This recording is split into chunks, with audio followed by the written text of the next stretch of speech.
고린도 교회 안에 있었던 이제 문제들이 오늘 본문에서부터 드디어 드러나기 시작합니다. 이 분쟁이라는 단어를 쓰고 있어요. 이 분쟁이라는 단어는 찢겨짐이라는 그런 헬라어적인 의미를 갖고 있어요. 그래서 스키스마라고 하는데 이 단어는 분쟁 또는 분열 그리고 몸이 찢어지다라는 그런 의미를 갖고 있습니다. 그렇다면 여기서 말하는 이 분쟁, 이 찢겨짐은 어떠한 찢겨짐인가에 대해서 12절, 11절, 12절에 말씀하고 있는데요. 나중에 10절을 다시 오게 될 겁니다. 그래서 일단 스토리를 좀 더 보기 위해서 그럼 어떠한 분쟁이었는가? 우리 11절, 12절을 같이 읽겠습니다. 시작. 내 형제들아, 글로의 집 편으로 너희에 대한 말이 내게 들리니 곧 너희 가운데 분쟁이 있다는 것이라. 내가 이것을 말하거니와 너희가 각각 이르되 나는 바울에게, 나는 아볼로에게, 나는 게바에게, 나는 그리스도에게 속한 자라 한다는 것이니. 바로 이러한 분쟁인데요. 자, 그러면 좀 더 우리가 이 본문을 들여다보면, 자, 12절에서 어떤 분쟁이냐면 고린도 교회 안에 파가 나뉘어졌는데 첫 번째 언급하는 이름이 바울. 그 다음에 누가 나오죠? 아볼로. 그리고 게바가 나와요. 그래서 바울도 아니고 아볼로도 아니고 게바도 아니고 어떤 파가 또 있습니까? 나는 그리스도께 속한 자다 라는 건데요. 이 그리스도께 속한 자라는 표현, 저와 여러분은 오직 예수 그리스도께 속한 자들임을 선포합니다. 그래서 이제 이 파들을 좀 살펴봐야 되겠는데요. 기본적으로 바울은 어디에서 태어났죠? 사도행전에 보면 나오는데 바울은 어디서 태어났을까요? 성경에 보면 사도행전에 길리기아 다소라는 곳에서 태어났다고 표현을 해요. 그리고 바울은 어떤 시민권을 가진 자였죠? 어떤 시민권이죠? 바로 로마의 시민권을 바울이 가지고 있었어요. 자, 아볼로는요? 아볼로는 1세기 당시에, 물론 고대로부터 사실은 전 세계적으로 가장 큰 도서관이 어디에 있었냐면 이집트에 있었어요. 이집트에 굉장히 유명했던 고대 도시가 있는데 알렉산드리아. 어디서 뭐 들어본 것 같지 않습니까? 이름이, 그렇죠? 이 알렉산드리아가 전 세계적으로 가장 큰 도시였어요. 이 도시 안에, 전 세계에서 가장 큰 도시, 그리고 이 도시 안에 세계에서 가장 큰 도서관이 이렇게 세워져 있었습니다. 그리고 알렉산드리아는 이집트에 속해 있고, 알렉산드리아라는 명칭, 자, 이 지역에는 헬라 문화가 굉장히 발달했어요. 가장 큰 도시였다 보니 항상 복음도 사실은 그 어떤 한 나라의 가장 중심부로부터 들어가려는 그런 경향이 있거든. 선교 전략 가운데에 그것처럼 문화도 항상 어떤 한 나라의 가장 큰 도시 가운데에서 확장이 되는데 알렉산드리아 헬라 문화가 굉장히 가득했습니다. 헬라 문화 하면은 여러분 그 철학자들 이름 기억하십니까?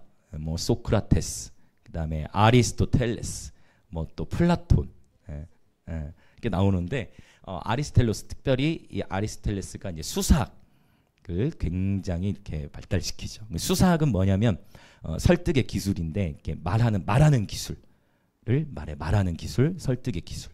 그래서 수사학이 굉장히 발달했어요. 이 알렉산드리아. 학문도 굉장히 많이 발달하고, 그러니까 여러분 성경에 보면 아볼로에 대한 설명을 사도행전에 보면 아볼로에 대해서 말하기를 굉장히 아볼로는 학문에 있어서 굉장히 탁월했다라는 표현을 하고요. 그리고 여러분 바울도 사실은 성경 지식이 탁월했죠. 맞습니까? 바울도 성경에 정통했어요. 바울이 예수를 믿기 전에도 이미 바울은 구약 성경에 능통했어요. 그렇죠. 가말리엘 문화생이라는 거는 유대인들 가운데서 굉장히 이렇게 엘리트들만 모아다가 교육을 시켜놓은 그 집단을 말하는데 바울이 거기서 훈련을 받았어요. 바울도 굉장히 성경 지식에는 과거로부터 능통했어요.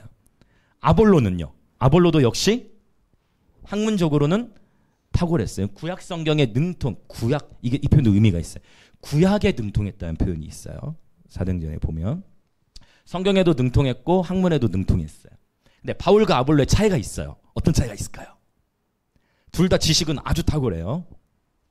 어떤 차이가 있을까요?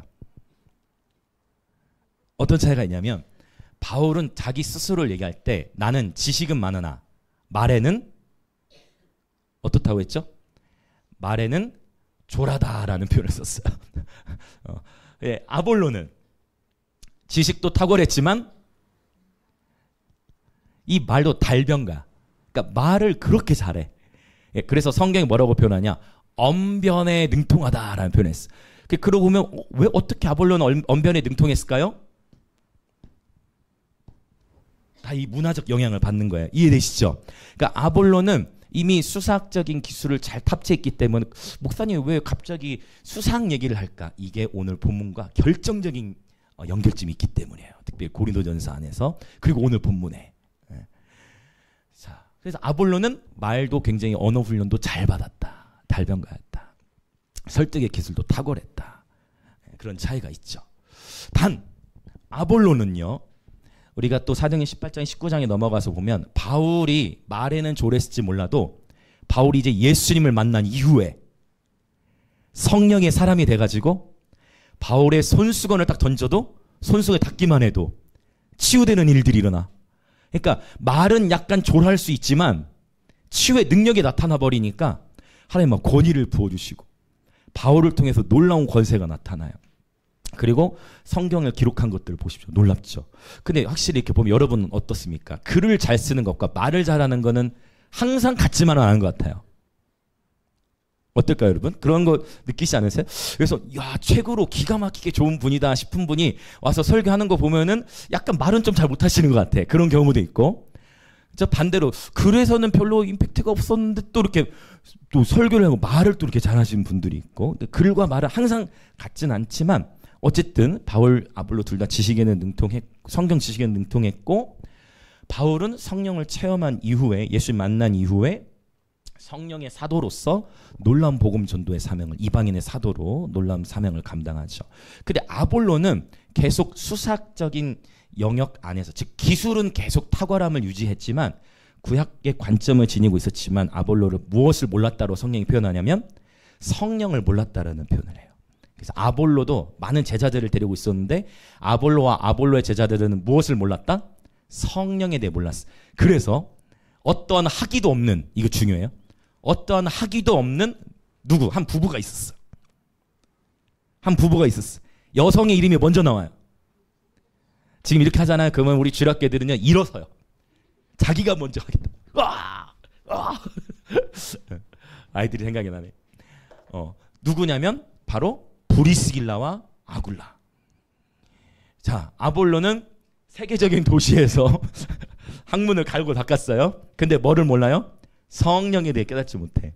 그런데 어떠한 학자적인 학위가 없더라도 누구를 통해서 하나님은 브리스길라와 아굴라를 통해서 브리스길라와 아굴라가 아볼로에게 바로 하나님의 도를 더 자세히 풀어 가르쳤다라는 표현을 해요. 그리고서 아볼로가 성령께 열리게 돼요. 네. 그러면 브리스길라와 이 아굴라는 누구입니까? 평신도예요. 그런데 브리스길라와 아굴라는 성령의 사람들이었습니다. 브리스길라와 아굴라를 통해서 여러분 고린도 교회 가운데 선한 영향력이 나타나요. 그렇죠? 너무 귀한 이것이 바로 오늘날의 평신도 사역에 있어서 강력함은 뭐냐면 어떤 학위로서가 아니라 주님과 함께 교제하는 브리스길라와 아굴라 같은 부부가 이 시대에 감당해야 될 사명이 있다는 것입니다. 할렐루야. 그러고 보니 브리스길라와 아굴라 이렇게 딱 보면은 누구 이름이 먼저 나왔어요? 남편 이름이 먼저예요? 아내 이름이 먼저 나왔어요? 아내 이름이 먼저 언급되어 있는 것을 볼 수가 있어요. 그래서 브리스길라와 아굴라를 통해서 아볼로가 열려지게 되는 계기를 겪게 됩니다. 자, 지금 바울과 아볼로. 그러면 바울은 로마 시민권자였어요. 그 아볼로는 또 헬라 문화에 익숙했어요. 약간 지역이 로마와 헬라는 또 약간 다르죠. 자, 로마 시민이었고 또 아볼로는 알렉산드리아 출신이에요. 그다음에 게바가 누구죠, 여러분? 게바. 게바가 누굽니까? 아시죠? 게바. 누구죠? 네. 게바는 베드로예요, 여러분. 네. 게바는 베드로. 게바. 베드로도 유대인이지만 베드로는 어디에 있었을까요? 베드로는 어디에 있었어요? 주로 예루살렘, 이스라엘.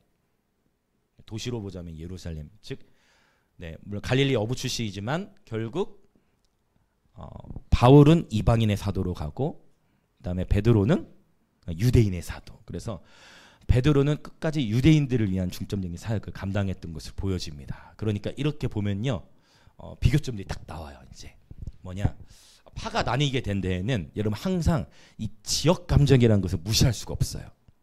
인간적으로 세상적인 논리 안에서. 그래서 우리나라 안에서도 보면은 전라도와 이 경상도 항상 선거 때 보면은 참 미안해. 어떻게 이게 잘 바뀌어지지 않는 것 같아요. 그래서 전라도는 항상 제가 어떤 한쪽을, 제가 뭐 어떤 파를 지지하려고 지금 얘기하는 거 아니에요. 저는 전라도 사람입니다. 어떤 파를 지지하려는 게 아니라 항상 특히 저기 전주나 광주, 전라도 쪽 보면은 투표 색깔이 항상 어떻게 돼요? 파란색으로 거의 90%, 95% 이렇게 항상 나오고, 그리고 경상도는 아무래도 특히 대구 경북 쪽은, 부산이나 뭐 김해는 좀 엎치락뒤치락한 것 같지만 대구 경북 쪽으로 보면은 이렇게 거의 또 이제 반대로 이렇게 해서 항상 어떤 그 사람의 어떠함이 아니라 어디 출신이냐, 막 이러고 어느 당이냐, 어디 출신이냐를 가지고 갈려지는 것들을 보게 되는데, 그러면 여러분 이런 것들이 오늘날에서만 있는 게 아니라 1세기에도 있었다 없었다? 네, 있었어요. 그래서 어디 출신이냐 해가지고, 왜냐, 지금 고린도 지역 자체가 이제 지난주 나눴던 배경, 오늘 배경 이야기를 또 많이 하죠. 지난주에 고린도 배경에 대해서 말씀을 드렸지만, 알렉산드리아가 전 세계에서 가장 큰 도시였다면 고린도도 어떤 도시라 했어요?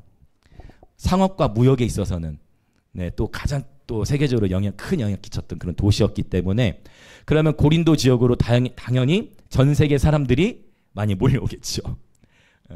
그래서 이주민이 많은 도시처럼, 그래서 전 세계 사람들이 다 몰려와서 고린도에 살다 보니까 사람들이 그 고린도 지역 안에서도 약간 로마 쪽에서 건너온 사람들은 당연히 누구를 더 추구하고, 바울을 또 추구하고, 그 다음에 알렉산드리아에서 건너온 사람들은 아볼로를 더 따르고, 그 다음에 예루살렘에서부터 온 사람들, 이스라엘에서부터 건너온 사람들은 게바를 따르는 이러한 문화도 분명히 있었다. 근데 이게 또 다는 아니겠죠. 네, 이러한 지역적인 그런 영역은 다는 아닐 거예요. 네, 다는 아니고, 그러면 또 어떤 영역이 있느냐? 영적인 특성에 따라서. 자, 바울은 또 어떤 일을 했어요? 교회들을 세웠죠. 탁월한 사역들을 펼쳐나갔어요. 그 아볼로는 워낙 뭐를 잘하냐면 성경 강해를 또 기가 막히게 잘해. 그러니까 막 바울에게 가면은 막 병이 나요. 바울에게 막 능력이 나타나. 그러니까 뭐 바울을 더 좋아하는 그런 분위기가 또 있는 거고, 그 다음에 아볼로는 또 성경 강해를 또 이렇게 잘 풀어나가. 그러니까 아볼로를 또 따르는. 그래 또 예루살렘의 또 이스라엘 유대인의 사도로 칭함을 받았던 예수님의 놀라운 그 제자, 바로 베드로를 통해서도 놀라운 능력이 나타나죠. 네, 그래서 또 베드로를 추구하는 이러한 결들이 나타났어요. 자, 그럼 한번 볼까요? 바울과 아볼로, 게바가 있는데, 자, 이 셋 중에서만 고르라고 한다면 여러분은 어떻게 하시겠습니까? 자, 나는 셋 중에서는, 자, 바울과 아볼로, 베드로 셋 중에서요. 나는 바울이 좀 더 좋은 것 같다. 생각보다 없으시네. 자, 없으신가요? 한 두 분. 자, 나는 아볼로가 좀 더 나은 것 같다. 역시 박진우 쌤 아볼로 좀 되실 것 같았어. 강해서 교정하시고. 자, 아볼로. 자, 자신있게 들어보세요. 아볼로. 들었다 내리신 것 같은데? 자, 내려주세요. 자, 게바. 역시 윤지쌤이 게바를 들으실 것 같았습니다. 자, 사람마다 다 달라요. 그쵸? 근데 우리는 알아요. 지금 각자 좋아하는 스타일들이 다 나오는데, 그러다 보니까 어떤 걸 좋아하는 거는 좋지만 그 안에서 이제 문제가 생기네요. 자꾸 뭐가 나눠져요? 분열이 일어나요. 그럼 이 분열을, 그러면 고린도 교회가 원했을까요? 원했던 게 아니라는. 원하지 않았는데 나도 모르게 누굴 따라가다 보니, 사람을 따라가다 보니 나뉘는 거예요.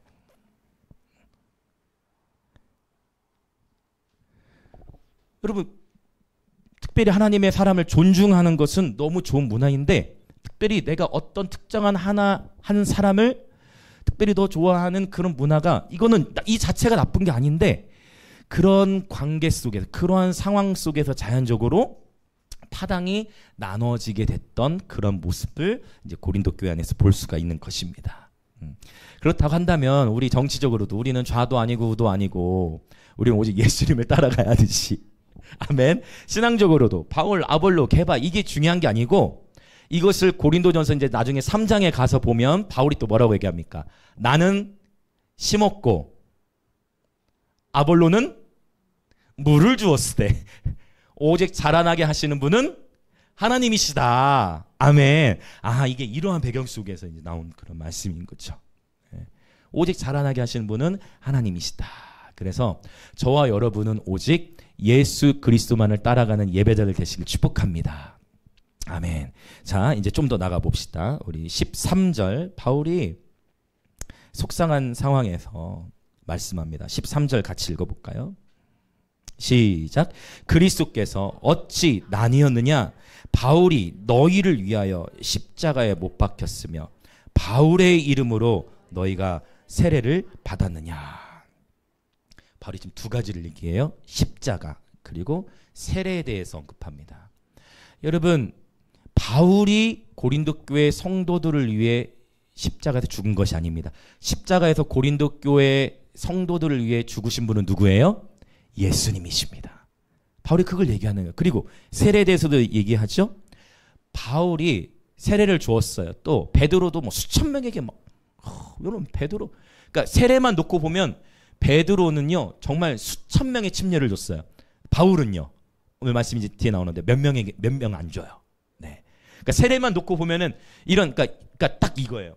하나 더 추가하자면 베드로 율법주의, 어떤 의식, 예식, 그렇죠? 예식이나 의식, 침례 의식 이런 것들을 또 더 추구했던 사람은 아마 게바 쪽을 더 따랐을 거예요. 네. 손을 드신 거예요? 네네네. 네네네. 14절 하고 그걸 말씀드릴 거예요. 절묘한 타이밍인데요. 네, 14절부터 16절을 말씀드릴 때 그걸 바꾸려고 그걸 말씀드렸습니다. 감사합니다, 시사님. 자, 그래서 이 율법주의적인 요소, 세례를 강조했던 사람들은 게바 쪽을 더 따랐을 거죠. 왜? 바울은 세례를 많이 줬어요, 안 줬어요? 많이 안 줬어요. 자, 그래서 이렇게 좀 더 구분이 되는 건데, 그러면 세례도 이제 바울이 얘기하는 거, 너희는 누구의 이름으로 세례를 받았냐? 뭐 베드로가 너에게 침례를 이렇게 많이 줬다고 해서 너희는 베드로가 너희의 우상이야 이렇게 얘기를 하는 거예요. 근데 이때 이제 베드로가 얘기하는 것 14절부터 16절 한번 보겠습니다. 14절부터 16절 시작. 나는 그리스보와 가이오 외에는 너희 중 아무에게도 내가 세례를 베풀지 아니한 것을 감사하노니 이는 아무도 나의 이름으로 세례를 받았다 말하지 못하게 하려 함이라. 내가 또한 스데바나 집 사람에게 침례를 베풀었고 그 외에는 다른 누구에게 세례를 베풀었는지 알지 못하노라 라고 나왔어요. 이 부분은요 굉장히 중요해요. 왜냐하면 각 교회마다 이 세례에 대한 중요성을 강조하는 그 파워가 달라요. 이제 저희도 이제 방학 시즌에 방학하게 되면 침례를 아직 받지 않은 분들 경우에 침례식을 하려고 그래요. 침례 교육을 하고 좋은 장소를 알아놨어요. 저희 공동체가 침례 축제를 할 수 있을 만한, 또 우린 또 나들이 가는 거지. 그래서 침례 축제를 한번 하려고 합니다. 자, 그럼 오늘 너무 좋은 얘기 해주신, 오늘 제가 이 일부러 13절을 그대로 통과하고 이 부분에서 지금 나누는 것은 뭐냐면, 바울은 지금 이 14절부터 16절에 보면 오히려 어떤 표현을 하냐면, 내가 너희 몇 사람 외에는 세례 주지 않은 것으로 인해 더 감사하다는 표현을 써요. 그 얘기는 뭐냐면 특정 몇몇 교단 안에서는 이 세례 의식 자체를 구원의 필수로 보는 교단이 있습니다.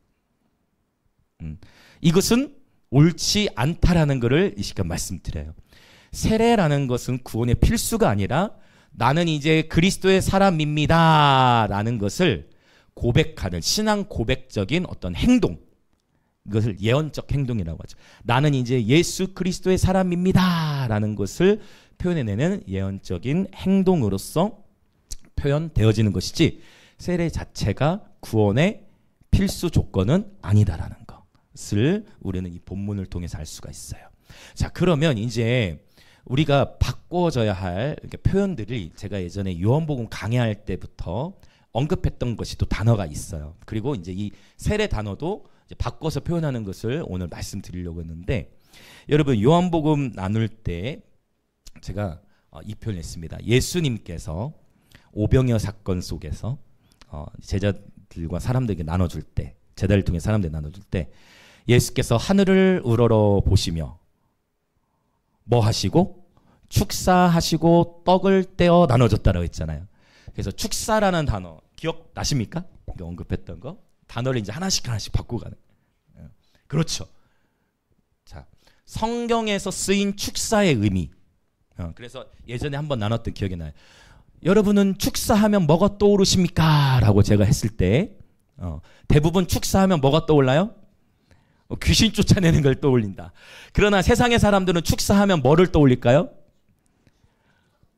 축사하면은 어떤 행사에서 그렇죠, 격려사 축사하는 그걸 떠올린다. 그러면 성경 안에서 축사라는 단어가 쓰였을 때는 모든 우리 성경 안에서 축사라는 단어는 오직 한 가지 의미만 쓰였다. 유카리스테오, 즉 축복 또는 감사. 그러니까 예수께서 하늘을 우러러 실제 이걸 잘못 해석하는 그러한 분들도 계셨어요. 예수께서 하늘을 우러러 축사하시고, 그럼 하늘을 향해 뭐 한 걸로 생각하는 거예요? 여러분 자의적 해석이 끝도 없어요. 왜냐하면 자, 하늘을 향하여 축사하시고 하늘을 향하여 귀신 쫓아내시고, 그러면 이제 어떻게 생각하냐면 에베소 6장에 보면 둘째 하늘에 권세 잡은 공중을 잡은 자들이 있지, 하늘을 향해서 예수님께서 귀신을 쫓아내셨구나, 이렇게 해석이 가버릴 수도 있는 거예요. 근데 사실 거기서 쓰인 그 축사는 귀신 쫓는 그 의미가 아니라 어떤 의미예요? 하나님께 감사했던 의미다라는 거. 그래서 이 표현을 이제 바꿔야 한다라고 제가 얘기했던 게 기억이 납니다. 여러분 기억나시죠? 네. 축사라고 쓰지 말고 귀신 쫓아내는 행위는 뭐라고 표현을 하자? 축기로 표현을 한다. 우리는 샤머니즘의 영향을 또 많이 받고, 또 축기 사역을 하는 은사주의 계열의 목사님들 안에서 축기라는 단어를 쓰기보다 축사라는 표현으로 먼저 사용이 됐다 보니 이 표현으로 쓰게 됐지만, 축사는 바로 축복 또는 감사의 의미로 쓰고, 귀신을 쫓아내는 사역을 할 때는 어떻게 표현을 하자? 축기. 우리 아버지들이 한 달에 한 번씩 한번 만나면 이렇게 막 4-5시간씩 나누고 하는데, 집사님과 대화 나누다 보면 집사님들께서도 축기로 딱 바로 표현들을 하시더라고요. 대화 나누는 그 이게 사실 입에 습관했던 게 바뀌어지는 건 쉬운 부분이 아닌데, 쉬운 부분이 아니죠. 근데 이렇게 표현 바뀌어지는 거 보고 제가 하나님께 감사했는데, 그래서 사실은 이렇게 여러분 유튜브들도 많이 설교도 보시고 하겠지만, 어떠한 단어를 쓰느냐를 보고 이 사람이 어느 계열인지를 알 수가 있어요. 똑같은 현상을 어떤 단어로 설명하느냐에 따라서 그게 또 뉘앙스도 달라지지만 어디 출신이고 누구의 영향을 받았구나라는 것을 알 수가 있어요. 여러분 성서 신학자들은 어느 누구도 진짜 제대로 복음주의권 안에 성서 신학자들은 귀신 쫓아내는 걸 축사로 쓰는 학자를 저는 아직까지 못 봤습니다. 다 어떤 표현을 쓸까요? 축기로 씁니다. 그러면 이 표현은 어느 계열에서 나왔다? 은사주의 진영 안에서 이제 비롯된 그런 표현이다 라고 볼 수가 있고, 우리는 그럼 앞으로 어떤 표현으로 쓰자? 귀신 쫓아내는 거. 여러분 귀신 쫓아내는 사역이 필요합니다. 아멘. 그리고 여러분 예배 드리고 찬양하는 가운데서도 귀신들이 떠나갑니다. 말씀을 읽는 가운데서도 어둠의 영들 떠나가요. 여러분 선교지에 가보면요, 진짜 귀신 들림 현상들을 더 많이 보게 되긴 해요. 그건 확실히 있어요. 근데 여러분 중요한 건, 여러분 단어도 이제 정리를 하고, 그리고 축기하는 것도 여러 가지 방식이 있는데, 우리 영광의 임재 교회는 특별히 이 경배를 통해서 축기 현상이 일어납니다. 아멘. 물론 말씀을 선포하는 가운데서도 말씀이 곧 검이기 때문에 검이 훅 들어가요. 말씀이 검이니까, 말씀이 곧 살아있는 검이잖아요. 말씀의 검이 훅 들어가면서 그 검이 우리 안에 어둠의 영들을 분리해내요. 할렐루야. 우리를 정결케 하시는 거예요. 자, 이제 용어를 우리 어쩌면 이제 그 사이에 또 새롭게 합류한 지체들이 또 있으니까, 귀신 쫓아내는 사역을 축사가 아니라 어떻게 표현하자? 축기로 표현을 하자라는 거. 그리고 또 한 가지, 이거는 약간 오늘 본문과는 관련이 없지만, 여러분 성령의 기름 부으심이라는 표현을 들어봤어요? 많이 들어보셨죠? 우리는 이미 익숙한 표현들이니까. 그런데 제가 또 한 가지 발견한 패턴이 있어요. 기름 부으심, 기름 부음. 자, 기름 부으심과 기름 부음은 같은 의미죠. 같은 의미죠. 맞습니까? 기름, 윤지사님 지금 굉장히 지금 생각하고 계십니다. 너무 좋습니다. 감사합니다. 상고해 주시는 모습. 저는 이거 너무 좋습니다.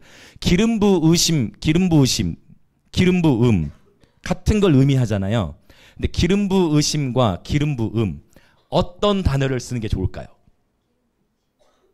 자, 기름 부으심. 자, 오케이. 자, 지금 자, 내려주시고. 자, 기름 부음. 이야. 자, 오케이. 기름 부으심이 지금 더 많았어요. 내려주세요. 감사합니다. 오늘 좀 재밌네요. 이러고 좀 많이. 자, 그러면 이제 우리는 어떻게 또 시작해요? 자, 지금 우리가 축사를 축기로 바꾼 이유가 뭐예요? 성경 속에서 어떤 용어들을 썼느냐에 따라 가는 거잖아요. 이해되시죠? 그러면 성경 속에서는 기름 부으심으로 명사형을 쓸 때 기름 부으심을 쓸까요? 기름 부음을 쓸까요? 여기서 결정이 되는 거예요. 그러면 단순해요. 성경에서는 기름 부음으로 표현을 해요. 목사님 그게 그거 아니야? 맞아요. 똑같은 건데 제가 이걸 얘기하는 의도가 있어요. 그거를 이제 여러분 헤아려 주셨으면 좋겠는데 잠시 후에 말씀드릴게요. 자, 기름 부으심이 아니라 성경에서 어떻게 표현이 되어 있다고요? 기름 부 자, 원어로 똑같습니다. 그리고 기름 부으심, 기름 부음 다 같은 의미예요. 그런데 목사님 굳이 왜 기름 부으심이라는 표현을 하지 않고 기름 부음으로 표현하게 합니까? 여기에는 아주 중요한 이슈가 하나님 이걸 깨닫게 하셨어요. 제가 아까 말했던 그 의도, 즉 어떤 한 사람이 설교를 하거나 메시지를 전하는데 어떠한 표현을 쓰느냐에 따라서 그 사람이 어디 출신이고 어디 파고 어디로부터 영향을 받았는지를 알 수 있다고 했죠. 성경은 어떻게 표현하고 있다고요? 기름 부음. 만약 잘 들어보세요. 중요해요. 여러분이 어떠한 설교자가 기름 부으심이라는 표현으로 더 쓰고 있다면 그 사람은 성경 읽는 것보다 다른 누군가에게 배우는 거에 더 익숙한 사람이에요. 장담합니다. 그런데 만약 다른 유튜브 설교나 다른 사람에게 설교 듣는 것을 그것도 의미가 그걸 통해 우리는 배웁니다. 그러나 그것도 의미가 있지만 성경 자체를 많이 본 사람들은 무조건 이 단어를 쓰게 돼 있어요. 왜? 성경이 어떻게 표현하니까? 기름 부음으로 표현하니까. 그러니까 같은 의미예요. 그런데 다르다는 거예요. 여기서도 분별이 가능하다는 거예요. 제가 이렇게 뭐 따지려고 막 하는 게 아니라 우리를 보호하기 위한 거예요, 여러분. 할렐루야. 네, 이해되십니까? 그래서 저는 딱 알아요. 기름 부으심이라고 표현하는 것과 기름 부음 표현하는 게 달라요. 왜? 요한 1서에서는 분명히 2번이나 기름 부음, 너희는 주께 받은 바 기름 부음이 너희 안에 거하나니. 개역 개정성이. 그렇다면 분명히 성경을 계속 꾸준히 읽고 성경 연구에 말씀 아니면 계속 말씀을 읊조리다 보면 무조건 기름 부으심이라는 표현이 안 달라붙어요. 뭐가 달라붙어요? 기름 부음이에요. 아리송하실 수 있겠지만 여러분 가만히 이제 앞으로 여러분 유튜브 설교들도 들으시고 설교 들으시면서 그러면 이제 목사님이 하는 게 어떤 의미인지 설교자들이 어떤 용어로 쓰는지 아실 거예요. 네. 이게 같은 의미이지만 그러나 표현되는 것에 따라서 이 사람이 성경을 더 많이 보는지 아니면 결국 그냥 유튜브나 어디로부터 배워온 것인지를 구분할 수 있다라는 거예요. 아무것도 아닌 것 같지만. 그리고 이제 오늘 본문 안에서 지금 신사님 말씀해 주신 것처럼 역시 이 축사나 기름 부으심 이것도 역시 어느 계열에서도 많이 쓰겠어요. 은사주의 계열 안에서 많이 쓰인. 은사주의 진영이 나쁘다라는 걸 얘기하는 게 아닙니다. 그러나 여러분 성령의 모든 은사들이 균형 있게 나타나야 하고 모든 것은 하나님의 말씀의 권위 안에서 풀어져야 하며 사람에게 배우는 것보다 제가 지금 얘기한 이거잖아요. 바울이 아무리 탁월하고 아볼로가 아무리 탁월하고 게바가 아무리 탁월해도 우린 누굴 따라가야 돼요? 그리스도만을 따라가야 한다는 거예요. 그럼에도 불구하고 저와 여러분도 모르게 사람의 영향을 받는다 안 받는다? 받는다. 그래서 우리는 이렇게 하나씩 정리를 하는 거예요. 이제 아주 중요한 얘기를 하셨는데 세례예요. 오늘 이거를 명칭을 이제 앞으로 통일시키려고 그랬어요. 그건 뭐냐면 이 세례라는 단어 헬라어로 밥티조라는 단어를 써요. 밥티조. 밥티조. 뭐 밥 줘 뭐 이런 느낌이죠. 밥 뒤줘. 맞아요. 밥 뒤줘. 밥 줘. 그런 느낌. 밥 뒤줘라는 단어는 어떤 의미가 있냐면 명백하게 물에 잠기다예요. 명백하게. 이거는 장로교회 목사님들도 다 알고 있는 부분이에요. 그래서 개역 개정 성경에도 여러분이 관주 성경이시면 세례하고 각주 다 달려 있죠. 침례라고 써 있을 거예요. 장로교회 목사님들도 당연히 다 아는 부분임에도 불구하고 그러면 왜 세례식을 하게 되느냐? 세례식이 자 일단 기본적으로 초대교회 때는 다 그럼 어떻게 세례를 받았겠어요? 침례로 받은 거예요. 물속에 잠기는 침례. 그럼 침례는 무슨 뜻이냐? 잠길 침. 레는 예도 예자. 예하고 리에하고 사실은 같은데 이제 두음 법칙처럼 바뀌어진 거예요. 예배할 때도 예가 예도 예. 침례할 때도 예도 예를 갖추는데 어떻게 예를 갖춰요? 물속에 잠김으로 예를 갖추는 거예요.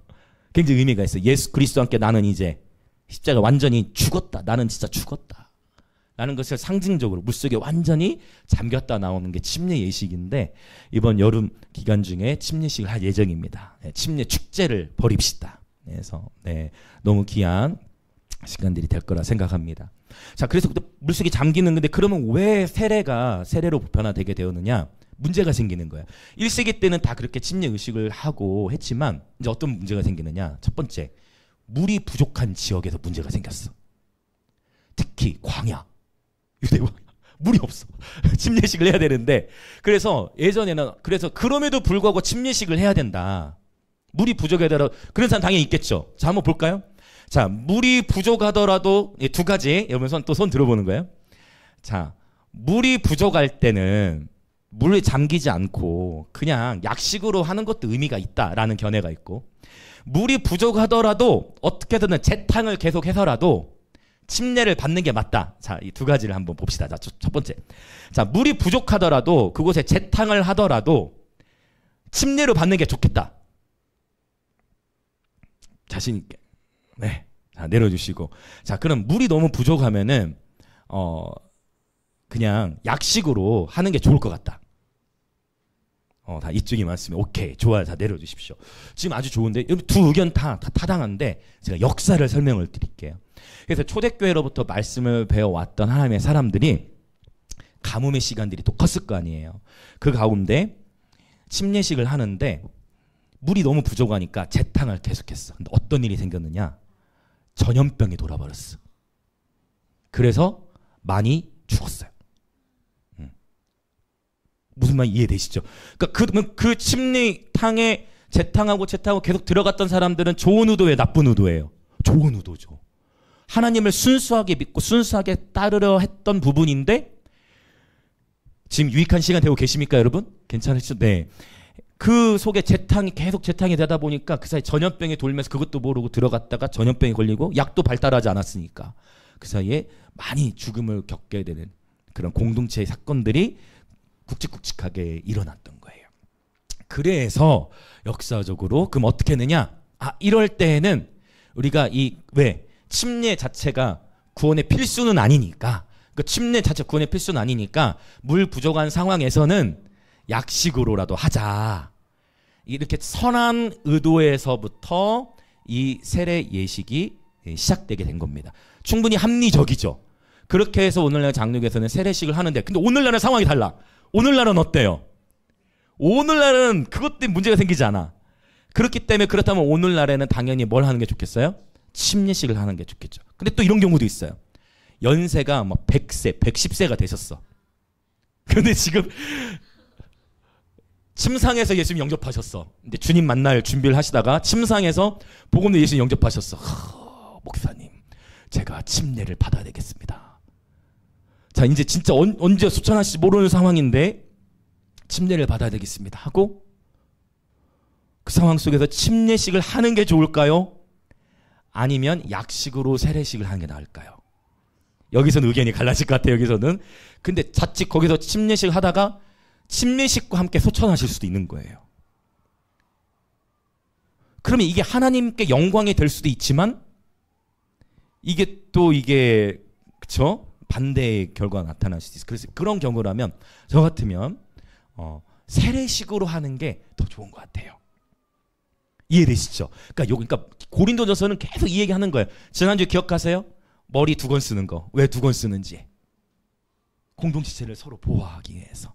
세례도 그러니까 바울이 그걸 얘기해요. 세례 자체 가지고, 침례 자체 가지고 목숨을 거는 게 아니라, 당연히 우리는 침례 예식을 할 거고 앞으로도 침례를 주는 교회이겠지만, 이런 특수적인 상황 속에서는 세례로 대체할 수가 있다. 그러나 그럼에도 불구하고 성경 속에서 말하는 이 세례는 사실 무엇을 의미한다? 할 수만 있다면 우리는 침례. 제가 너무 감사한 것이 대부분 침례 받으셨죠? 아직 침례 받지 않으신 분. 오케이, 좋아요. 오, 네. 이번 여름에는 우리 침례 교육을 미리 한번 하고, 네, 주일 예배를 야외로 가서 예배와 함께 침례식을 하면 너무 좋을 것 같아요. 자, 여러분 기대되십니까? 침례식. 네, 주 안에서 축제하는 것이죠. 자, 그래서 이제 보세요. 축사는 축기, 기름 부심은 기름 부음, 세례는 침례로 칭할 건데, 그럼에도 불구하고 우리가 여기서 또 이해될 것은, 사실 축기라는 단어가 성경 자체에 나와 있지 않잖아요. 또 단어가. 그렇죠? 그냥 어떻게 표현해요? 그냥 동사형으로 귀신을 쫓아내다라는 표현으로 그러니까 아예 문장으로 썼기 때문에. 그러나 축기라는 표현이 더 맞다고 말씀을 드렸어요. 그리고 또 침례라는 표현으로 앞으로 우리는 통일합니다. 성경책에 나오는 세례라는 단어를 침례로 표현하겠지만, 그럼에도 불구하고 개역 개정에 어떻게 표현이 돼 있어요?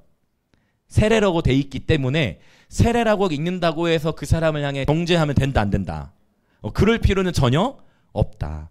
그러나 이제 우리는 어쨌든 침례 교회이니까 또 헬라어 원어적으로 봤을 때 물속에 잠기는 밥티조, 침례가 맞기 때문에 침례라는 단어를 쓰는 것이 좋겠다. 그래서 이제 주일에도 우리가 성경 봉독을 한다든지 할 때 이제 세례를 오늘 딱 그거를 선언하려고 그랬어. 딱 신생과 마음이 통한 거예요. 그래서 앞으로 이거를 침례라는 단어로 표현하고자 하는데, 여러분 괜찮으세요? 네, 괜찮으십니까? 네.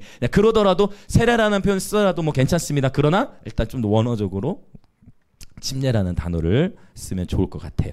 자, 그러면 이러한 의미로 다시 한번 14절부터 16절에 세례라는 단어가 많이 나오니까 세례를 침례로 바꾸어서 한번 읽어보도록 하겠습니다. 시작. 나는 그리스도와 가이오 외에는 너희 중 아무에게도 내가 침례를 베풀지 아니한 것을 감사하노니, 이는 아무도 나의 이름으로 침례를 받았다 말하지 못하게 하려 함이라. 내가 또한 스데바나 집사람에게 침례를 베풀었고 그 외에는 다른 누구에게 침례를 베풀었는지 알지 못하노라. 아멘. 그래도 참 개정성경도 친절한 게, 세례라는 단어 나오는 곳마다 다 각주를 닫아놨어요. 그것 참 감사해요. 그렇죠? 원래 원어는 뭐다? 침례라는 거를 개정성경도 이미 보여주고 있다. 그리고 이미 침례식을 하지 않은 장로교단의 목사님들도 다 원래 원어가 침례라는 걸 다 알고 있다라는 것. 이해되셨죠? 네. 침례식은 오늘날의 침례교단하고 순복음 교단에서, 순복음 계열에서도 이 침례식으로 침례를 하게 됩니다. 자, 이제 지금 용어 잘 정리됐고, 이 17절 한번 가보겠습니다. 17절 같이 읽겠습니다. 시작. 그리스도께서 나를 보내심은 침례를 베풀게 하려 하심이 아니요 오직 복음을 전하게 하려 하심이로되, 말의 지혜로 하지 아니함은 그리스도의 십자가가 헛되지 않게 하려 함이라. 아멘. 정확하게 바울은 얘기해. 나는, 예수님께서 나를 보내심은 침례 주려 함이 아니라 뭐를 전하게 하게 합니다? 복음을 전하게 하려 합니다. 복음의 핵심이 뭐예요? 이 복음의 핵심도 고린도전서 15장에서 정확하게 언급해요. 이거 우리 한번 보고 넘어갈까요? 정확하게. 고린도전서 15장 본문을 접어놓으시고,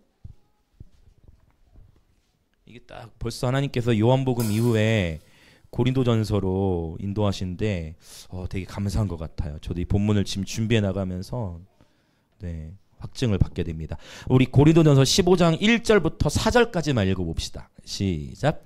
형제들아, 내가 너희에게 전한 복음을 너희에게 알게 하노니, 이는 너희가 받은 것이요 또 그 가운데 선 것이라. 너희가 만일 내가 전한 그 말을 굳게 지키고 헛되이 믿지 아니하였으면 그로 말미암아 구원을 받으리라. 내가 받은 것을 먼저 너에게 전하였노니, 이는 성경대로 그리스도께서 우리 죄를 위하여 죽으시고 장사 지낸 바 되셨다가 성경대로 사흘 만에 다시 살아나사. 아멘. 감사합니다. 환해졌습니다. 네. 자, 그래서 이게 복음이에요. 복음의 핵심은 뭐예요? 예수 그리스도의 죽음, 장사, 지내심, 그리고 부활. 죽음, 장사, 부활.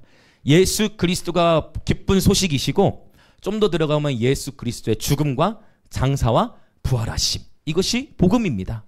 이것이 우리에게 기쁜 소식인 것이죠. 아멘이시죠? 이게 아주 기초적인 내용이지만 너무 중요하죠. 죽음, 장사, 부활. 예수 그리스도의 십자가. 고린도전서 1장은 예수 그리스도의 십자가로 시작해요. 고린도전서 15장은 이제 복음 전하다가 뒤에 사망아 네가 쏘는 것이 무엇이냐? 부활에 대해 얘기해. 고린도전서는 십자가로 시작해서 부활로 맞춰지는 성경이에요. 할렐루야. 복음의 이 사수. 고린도전서의 이 시대적 상황은 매우 혼탁하고 영적으로 혼탁하고 성공주의. 지난주 기억하시죠? 물질 만능주의. 명예 중심. 수사학이 고도로 발달하고 이러한 성공을 향한, 명예를 향한, 부를 향한 열망으로 불타오르고 그러한 열망을 가진 자들이 고린도 도시로 와요. 그러한 사회적 문화적 배경 속에서 십자가를 외친다라는 것은 누가 그 말씀을 받아냈겠어요? 쉽지 않죠. 그럼에도 불구하고 바울은 타협 없이 십자가의 메시지를 고린도 교회를 향해 선포합니다. 그리고 바울이 선언하죠. 이제 다음 주 나오겠지만 십자가의 도가 멸망하는 자들에게는 미련한 것이다. 그러나 구원을 얻는 우리에게는 하나님의 능력이 됨이라. 아멘. 이것을 선포하고 있는 것입니다. 자, 그러면 17절에서 이제 거의 다 왔어요. 자, 무엇을, 자, 복음을 전하게 하려 함인데 바울이 무엇으로 승부하지 않겠다 했어요? 말의 지혜. 17절 후반부에 있어. 말의 지혜가 아니라 오직 무엇이 헛되지 않게 그리스도의 십자가. 말의 지혜가 아니라 오직 그리스도의 십자가를 전하겠다. 그리스도의 십자가가 중요하다 이것을 말하고 있는데 바로 여기서 말하는 이 말의 지혜. 여기서 말하는 이 말의 지혜가 뭘 가리킬까요? 수사학이에요. 그래서 제가 오늘 여러분 이 말의 지혜 수사학을 말, 즉 뭐냐면 이거예요. 설교의 본질은 예수 그리스도의 십자가라는 거예요. 하나님 나라 복음에 있어서의 십자가와 부활에 빠지면 안 돼요. 십자가. 몇 주 전에 지사님께서 어떤 지사님이 저에게 말씀해 주시고 목사님 정말 요즘에 설교 가운데 십자가 설교가 없는 것 같습니다. 방송을 듣고 했을 때 그런 표현을 하신 분이 계셨는데 여러분 성공에 도취된 고린도 지역 안에서 그랬던 것처럼 오늘날도 여러분 성공주의가 기독교 안으로도 침투해 들어오고 있다는 걸 아십니까? 예수 믿으면 복을 받는다는 표현이 어떤 의미에서 맞아요. 그러나 그 복이 세상이 생각하는 복과는 다를 수 있어요. 중학교 2학년 아이가 웃으면서 듣고 있는 거 보니까 이해를 하는 것 같은데 이해되십니까? 그 말의 그 얘기는 뭐냐면 여러분 지난주에도 제가 말씀을 드렸던 것 같은데 여러분이 수많은 말씀의 홍수라고 하는 이 시대 가운데 다양한 설교들을 들으실 때 여러분이 주의하셔야 할 거. 이걸 지금 한국 교회 안에서 다 터뜨리시는 거예요. 교회 안에 막 여러 문제들 숨겨져 있던 사역자들 안에서의 죄악들이 상상할 수 없었던 뭐 불륜과 뭐 이루 말할 수 없는 재정 뭐 횡령과 별의별 일들이 막 지금 한국 교회 나름대로 유튜브 수십만 되는 막 단체단에서 다 터져 나오고 있는데 여러분 이 시대는 저와 여러분이 스스로를 지키실 수 있어야 됩니다. 여러분 스스로를 지키실 수 있어야 돼요. 지금 문제는 뭐냐면 이러한 이슈들이 터지면 이렇게 이슈 터지면서 잘 보세요. 사람을 따라갔던 사람들은 자칫 기독교 자칫 즉 사람을 추구했던 사람들은 기독교는 가짜다라고까지 가버릴 수도 있어. 무슨 말이 되십니까? 무슨 말이 되세요? 아니면 또 이런 현상도 일어나요. 이단에서 일어나는 현상들. 우리는 코로나로 인해서 신천지가 끝날 줄 알았죠. 여러분 아니었나요? 처음 코로나 신천지 잘 됐다. 우리 솔직히 다 그랬잖아요. 그쪽에 막 대구에 막 신천지 폭발해가지고 이제 신천지를 끝났구나 생각했는데 아니죠. 어떤 현상이 일어납니까? 오히려 이건 핍박이다. 신천지가 계속 부흥해요. 그들의 표현 그쵸? 분명히 코로나는 이건 핍박이다. 드디어 때가 됐다. 그게 뭐냐면 이걸 이제 세상의 용어로 표현하면 가스라이팅이에요. 그러니까 기독교 안에서도 타락이 일어나는데 그곳을 떠나지를 못해. 왜? 영적인 원리. 이단을 마치 이단이 미혹이 돼 있으면 거기서 헤어나오질 못하듯이 아니면 아까 말씀드렸듯이 기독교는 타락했고 잘못된 거다 하고 아예 교회를 떠나버리는 일들도 발생해. 이 양극단의 현상들이 기독교계 안에서 이슈가 터질 때 나타나는 일들이에요. 그래서 중요한 것은 저와 여러분이 깨어 있어야 되는데 여러분 스스로도 지켜야 되고 서로가 서로를 보아야 돼. 혜원이는 감사한 게 뭐냐면 항상 자기가 어떤 책 보고 있고 어떤 큐티하는지를 꼭 이렇게 얘기를 해줘요. 친절하게. 어떨 때는 자기가 묵상을 보내. 여러분 괜찮아요. 여러분 다 괜찮아요. 여러분 여러분이 좀 그런 생각 하시는 것 같아요. 목사님이 바쁘시니까 연락드리기가 죄송하다라는 생각 하지 마시고 아무리 그래도 교회가 우선이죠. 할렐루야. 제가 전화를 못 받을 때 그건 이해해 주세요. 저희 아내 전화도 못 받을 때가 많습니다. 그러나 여러분이 제가 전화를 안 받으면 문자나 카톡으로라도 남겨주시면 제가 꼭 다시 연락 드리실 때는 어떻게든 연락 드립니다. 그래서 지금 바로 연락을 못 드릴 때는 뭔가를 하고 있다 라는 걸 생각하시면 돼요. 그래서 언제든 물어보세요. 목사님 이 메시지는 건강한가요? 아니면 목사님 이 책은 괜찮은가요? 아니면 여러분 지금 저희 교회 갖다 놓은 책들 좋은 책들 많아요. 지금 그거 뭐 붐인 것 같아. 서로 막 진짜 이건 한 권 더 있어야 되는 거 아니냐 하는 분도 지금 계시고 고 있는데 여러분 건강한 신학을 지니는 게 굉장히 중요해요. 자, 옆에 계신 분들이 인사합시다. 제가 당신을 지켜드리겠습니다. 서로가 서로를 점검하면서 이단으로부터 이제 이렇게 제스처하세요. 자, 하세요. 제스처 같이 하세요. 옆에 사람 보고. 제가 다 보고 있어요. 이렇게 지켜야 돼요. 지켜야 돼. 여러분 우는 사자 같이 삼킬 자를 지금 택하신 자들도 미혹하려고 하는 일들이 일어나니까 여러분 깨어 있어야 됩니다. 지금도 사실 제가 위태위태 보이는 그룹들이 있어. 조회수는 너무 높고 한데 그 영역 안에서 이거 똑같은 큰일 났다. 또 이슈가 되겠다 싶은데 어김없이 그렇게 생각하면 그 이슈들이 터져요. 그러면 어떤 영역 안에서 문제가 터지느냐 이거는 기억해 놓으시면 도움이 되실 것 같아요. 세대주의 종말론 그리고 음모론. 언젠간 여러분들이 유튜브를 보시다 보면 이 단어들이 표현이 될 겁니다. 이것들을 꼭 기억하시고 여러분 깨어 계셔야 됩니다.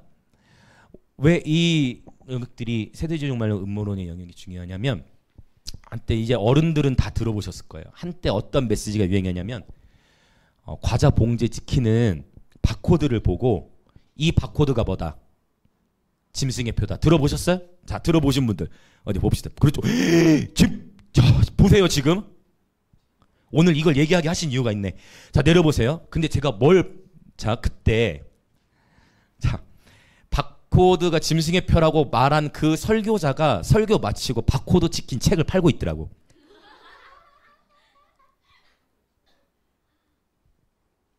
무슨 말인지 지금 이해되십니까? 저는 여러분 아시죠? 제가 누굴 판단하려는 게 저는 양을 지키는 자입니다. 저는 양을 지키는 자입니다. 저는 여러분 우리를 보호하기 위해 나누는 거예요. 아시죠? 제가 절대 SNS상에 어떠한 비방의 글도 한 번도 올린 적이 없어요. 맞죠? 네, 아실 거예요 다. 제가 이 얘기를 나누는 이유는 진짜 여러분 영광임재교회 담임 목회자로서 양을 지키는 자로서 여러분 우리 지체를 우리를 보호하기 위해 나누는 거예요. 네. 그 메시지를 전하는 사람이 그 바코치킨 책을 팔고 있어. 아이러니라고 하죠. 이런 것들을. 근데 더 문제는 뭐냐면 그게 벌써 이미 치우친 건데 그러나 시대가 지나고 나서 어떤 문제가 터졌냐면 어떤 이슈가 터지느냐. 베리칩이라는 거. 자, 66 아까 그 바코드가 66이다 들어본 분들 아마 지금 또 똑같이 손 들어주실 것 같아. 자, 베리칩이 666이다 들어보시면 손 들어보세요. 다 똑같이 들었죠? 똑같이 들었죠? 다 내려보세요. 베리칩이 666이라는 표현이 들었어. 그러면 일단 적어도 여러분 제가 말씀 전하다가 잘못 전한 거 있으면 제가 여기서 용서 구하죠. 목예배 때랑 그런 거 들어본 적 있으시죠? 문제는 뭐냐면 내가 바코드가 666이라고 주장했다 그게 아니라 이제 베리칩이 666이다 했으면 내가 과거에 바코드가 666이라 했던 거는 잘못 전했습니다라는 어떤 사과라는 얘기 있어야 되는데 그런 게 하나도 없고 그냥 메시지는 계속 어떻게 되는 거예요? 바뀌는 거예요. 하나님의 말씀은 바뀌지가 않는데 해석이 달라지게 되는 게 이제 자의적 해석의 문제인데 그러면서 베리칩으로 이제 한 번 더 나온다. 이제 한 번 더 있어요? 자, 뭐가 있냐면 베리칩으로 바뀌었어. 문제가 생겼네. 코로나 기간에. 그래서 어떤 문제가 터졌느냐. 자, 이제 뭐가 되느냐? 백신이 짐승의 표다라는 거 들어보신 분? 똑같이 들을 건데, 그래서 이번에 더 많이 들었어. 이번에 더 많이 들었어. 아, 간호사들이니까 더 듣게 됐겠네. 백신이 짐승, 그러니까 이건 있어요. 백신이, 여러분 이건 괜찮아. 뭐냐면 백신이 아직 이렇게 많이 보편화되지도 않았고 안전상의 문제가 있기 때문에 안 맞는 건 좋아. 이거는 그럴 수 있다고 생각해요.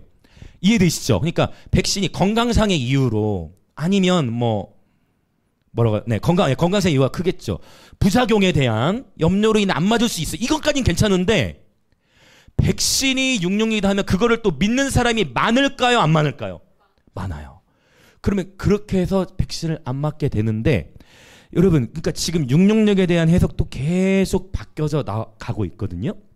이게 다 어느 쪽에서 나왔을까요? 무조건 다 이쪽에서 나와요. 세대주의 종말론 또는 극단적 종말론이라고 그래요. 아주 위험합니다. 그래서 근데 이쪽에 있는 사람들이 수사학적으로 이쪽에 있는 사람들이 말을 잘할까요? 못할까요? 잘해요. 이단들이 말을 잘해요? 못해요? 굉장한 이 길거리에서 전도하는 사람들도 말을 잘하는 것 같아. 이단에 있는 사람들 훈련을. 여러분 말을 잘해. 여러분 복음이라는 것은 말을 잘하냐 못하느냐 술술술 나오느냐 아니냐로 분별하는 게 아니고 예수 그리스도의 십자가로 분별해야 돼요. 이게 포인트가 되는 것입니다. 여러분 그래서 지금 666에 대한 얘기까지 지금 막 더 나오게 됐는데 제가 여러분 이건 또 얘기하지 않을 수가 없어요. 지금 이미 다 지금 손 드신 분들은 유튜브 통해 다 보셨을 거기 때문에 최근에 막 한국교회 가운데 터지는 여러 이슈들 속에서 우리가 가만히 보면 이 세대주의적 종말론 안에서 또 큰 문제들은 뭐냐면 주님이 이제 곧 오시니까 여러분 명품 같은 거 사지 말고 주님이 이제 곧 오시니까 여러분 좋은 차도 필요 없고 주님이 곧 오시니까 진짜 거룩하게 살아야 된다라고 얘기하는 곳에서 무조건 돈 문제가 터져요.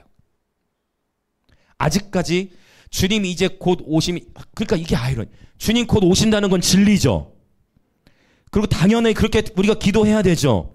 그런데도 불구하고 종말론 쪽으로 항상 그렇게 잘 깨어 계시죠, 여러분? 헷갈릴 수 있는데 이 표현 자체가 나쁜 게 아님에도 불구하고 당연한 것임에도 불구하고 주님 이제 곧 오시니까 여러분 헌신합니다 하는 쪽에서마다 지금 다 문제들이 돈 문제와 여러 다양한 불륜의 문제 이런 것들이 우발적이 아니라 계획적인 그러한 일들이 터져나오고 있어요. 그러니까 이러니까 교회를 떠나는 일들까지 발생하는 영역 안에서 우리는 우리를 서로 지켜야 돼. 우리를 스스로를 보호해야 돼. 특별히 유튜브 설교 들으실 때 종말론 설교를 주의하셔야 돼요. 저 자신을 내세우려는 게 아니라 저도 지금 박사학위 연구를 하면서 저의 전공이 뭐죠, 여러분?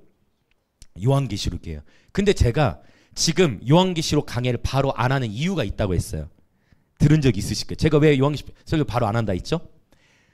우리들 안에 선입견이 있고 너무나 우리가 들어왔던 벌써 보세요. 666에 대해서 바코드, 베리칩 이렇게만 들어온 상황이기 때문에 지금 당장 제가 여기서 요한계시록 하면 죄송하지만 저한테 돌을 던지실 분들도 계실 거예요.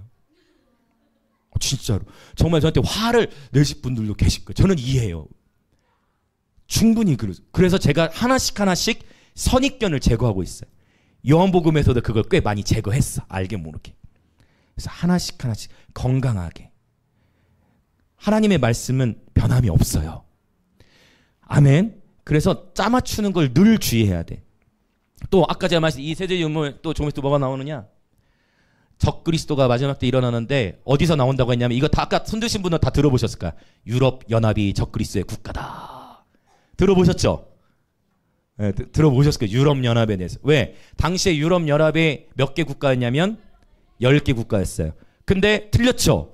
지금은 유럽 연합의 국가가 몇 개예요? 20개국이 넘거든요. 한두 개 탈퇴했다 들어오기도 하고 그렇긴 하지만 그러면 그거에 대한 사과가 있어야 되는데 그거에 대한 사과가 있다 없다. 그러면 그 얘기는 뭐냐면 저는 그 누군가를 비판하려고 목적하는 게 아니라 그러니까 우리가 우리를 지켜야 되는 거예요. 한 번 전한 사람은 그거에 대해 사과 안 해. 소경이 소경을 인도하면 둘 다 구렁텅이에 빠지는 거예요. 우리 영광 임재교회 모든 지체분들이 이미 여러분 힘든 시간, 우리 힘든 메시지 다 통과하고 오셨잖아요. 십자가 메시지 계속 요한복음 하면서 계속 십자가 13장부터 21장까지 계속 십자가 설교 여러분 들어오셨잖아요. 할렐루야. 그러고 났더니 감사한 게 뭐냐, 우리 청년들 다음 세대들도 십자가와 관련된 간증들이 삶 속에 나타나고 있다라는 거. 할렐루야. 여러분 이거 결코 쉬운 게 아니에요. 그런데 그런 간증들을 주고 계시다는 거. 십자가의 길이고 진리의 길이고 생명의 길입니다. 건강한 신학을 지니는 것이 너무나 중요해요. 이러한 이슈들이 터진다 하여서 여러분, 그럼에도 불구하고 하나님은 선하십니다. 하나님은 지금도 세일을 지어 성취하십니다. 이게 말씀 그대로예요. 시간이 조금 가는 것 같지만 잠깐 이거 한번 찾아보고 다시 옵시다. 베드로전서 4장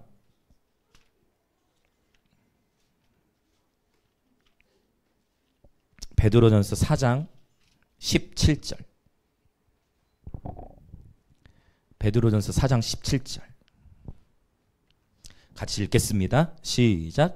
하나님의 집에서 심판을 시작할 때가 되었나니 만일 우리에게 먼저 하면 하나님의 복음을 순종하지 아니하는 자들의 그 마지막은 어떠하며. 이 말씀을 기억해 놓으세요. 심판이 어디서부터 시작이 됐어요? 하나님의 집에서부터. 그러니까 이 심판은, 여러분 이걸 기억해, 이 심판은 교회를 완전 박살내고 막 교회를 전멸시키기 위한 심판이 아니라는 거예요. 그럼 이 심판의 의도는 뭐겠어요? 하나님의 집에서부터 심판을 시작하시는 이유는 하나님의 집, 하나님의 교회를 그 심판, 여러분 죽음 이후에 심판받는 게 더 무서운 거예요. 이 땅에서 미리 심판받는 게 더 낫습니다. 그래서 깨닫고 돌이키니까. 그 얘기는 뭐예요?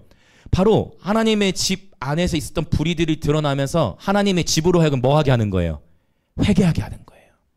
남일이 아니라 내 안에 음란함이 있고 내 안에 돈을 사랑함이 있고 내 안에 하나님보다 더 추구하는 것이 있었다는 것을 인정하고 나를 돌아보고 거울 삼아서 회개하는 거예요. 왜? 하나님의 집에서부터 심판이 일어나는데 여러분, 이 심판은 교회를 무너뜨리기 위한 게 아니라 교회를 회복시키기 위함이다. 이게 건강하게 방향을 잡아야 돼요. 네. 자칫 이러한 이슈들을 들으면 우울해질 수 있고, 큰일이다. 아무도 남지 않았다. 모두는 교회가 다 타락했다. No! 지금도 바알에게 무릎 꿇지 않은 7,000인이 있습니다. 여전히 십자가의 길을 걸어가는 우주적인 교회, 예수 그리스도를 즐거이 따라가는, 이름도 빛도 없이 주님만을 따라가는 예배자들이 있는 것입니다. 그리고 바로 당신입니다. 한번 옆에 인사합시다. 바로 당신입니다. 그렇게 가는 거예요. 물론 소수일 수 있겠지만 종말론적으로 주님께서는 그러한 무리들이 집단적으로 곳곳에서 일어나게 될 것을 말씀하셨어요. 어제도 연지공원에 나와서 예배하는데 남아프리카 공화국에서 온 어떤 여성분, 그분이 웨이메이커를 불렀어. 야, 물론 약간 음치셨던 것 같긴 해요. 그분도 중간에 본인도 싱어는 아니니까. 근데 너무 좋았어. 그쵸? 그 자체로 행복, 너무 좋은 거야. 중간에 본인도 막 부끄러워하고. 근데 왜? 아니, 아프리카 사람과 함께 해서 우리가 예배를 드리는데 똑같은 곡을 부르고 있잖아요. 웨이메이커, 우리 다 알잖아요. 열방이 예배를 통해 하나가 되어 가고 있습니다. 그러니까 똑같아. 하나님의 집에서 심판도 지금 일어나요. 아멘. 그래서 우리 영광의 임재교회도 성장 더 숫자적으로 많아지기 전에 지금 미리미 하나님께서 우리를 뭐 하시는 거예요? 십자가 여정을 통과하게 하시는 거예요. 여러분, 커졌을 때 십자가에 대한 여정으로 가는 것이 결코 쉽지가 않아요. 기초가 단단한 게 중요합니다. 기초가 건강하게 놓이는 게 중요해요. 건강한 신학. 그러나 율법적으로 가지 않고 영적 경배를 통해. 오늘 정윤미 지사님 하늘로 올라가실 것 같아서. 맞죠? 너무 오늘 하늘로 올라가실 것 같다라고. 진짜 가볍게 점핑하시는데 하늘로 올라가실 것 같아. 가벼우셨죠? 영적 경배, 이 전심을 다한 예배. 샤우팅. 성경적이라고 했어요. 샤우팅이. 전심을 다한 예배를 통해서 우리의 감정도 회복되고 우리 육체도 회복되고, 저처럼 키도 크고 1.5cm가 크고, 그러면서 건강한 신학, 바른 신학 말씀 안에서 쭉 전진하는. 근데 여러분의 죄송한 부분은 있어요. 인기 없는 설교이고, 저도 수사학적으로 좀 딸려요. 그러나 기도합니다. 계속. 뭘 기도하냐? 여러분, 제가 월요일 화요일마다 계속 뭘 기도하냐? 하나님, 학자의 영을 부으사 학자의 혀로 말하게 하소서. 학자의 영을 부으사 학자의 혀로 말하게. 여러분도 계속 이렇게 기도해 주세요. 둘 다 같이 가면 좋잖아요. 수사학과 기름 부음이. 그러나 중요한 것은 이조차도, 지금 제가 나눈 이 얘기조차도, 또 앞으로 우리는 성장할 것입니다. No, 그것조차도 다 제하자는 거예요. 앞으로 우리 교회는 성장할 것입니다. 그것도 다 내려놓자는 거예요. 그냥 오늘 예수와 함께 동행하자는 거예요. 그게 주님의 재림을 가장 신실하게 예비하는 길이에요. 주님 곧 오십니다. 주님 곧 오십니다 하면서 사기치고 뒤로 오박씩 가는 게 아니라 내 삶이 주님 곧 오실 것처럼 사는 거예요. 그래서 거리로 나가서 공원에서 복음 전하는 거예요. 한 명이라도 더 예수 있게 돌아오도록 광야에서 주의 길을 예비하는 것입니다. 어제 예배를 마치고 나는데 윤 지사님이 장 보러 가신대요. 그게 하나님 나라입니다. 그 표현이 너무 은혜가 되더라고요. 예배 마치고 나는데 같이 식사를 하러 가시는가 했더니 장 보러 가시. 그게 하나님 나라예요. 왜? 거기서 예배를 드리고 나서 뭐 하시는 거예요? 이제 그쵸, 가정사역이 시작된 것. 그게 하나님 나라죠. 우리 남성교 회장님 감사합니다. 앞으로 우리 교회 아버지들 오시면 아버지들 너무 저는 기대가 됩니다. 우리 아버지들. 너무 감. 이게 하나님 나라예요. 결국 뭐예요? 내 삶의 자리. 그러니까 하나님 나라를 부르신 가정, 학교. 보세요. 봄이 왔잖아요. 맞죠? 삶의 자리. 얼마나 저는 힘들지가 않아요. 힘들어요. 긍휼은 심판을 이기고 얼마나 좋아요. 저는 제 양심으로도 마음이 기뻐요. 사랑은 모든 것을 이겨요. 여러분 진짜 주님이 곧 오실 거라고 믿는다면 오늘의 하루 최선을 다해 사는 거예요.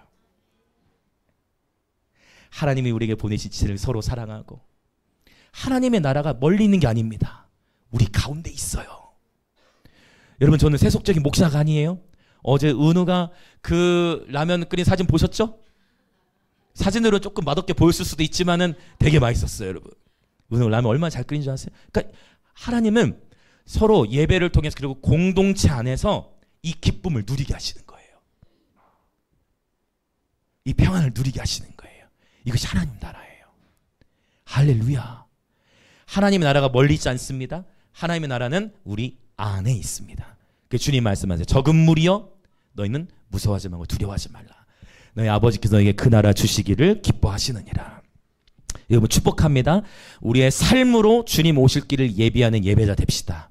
가정과 학교와 일터에서 오늘 또 내게 맡겨준 그 지극히 작아 보이는 그 하나가 여러분 가정에 하나님 나라 임하게 합니다. 여러분 가정에 하나님 나라 임하게 합니다. 조그만 친절, 조그만 작은 섬김이 여러분의 일터 가운데 하나님 나라가 임하게 하는 것입니다.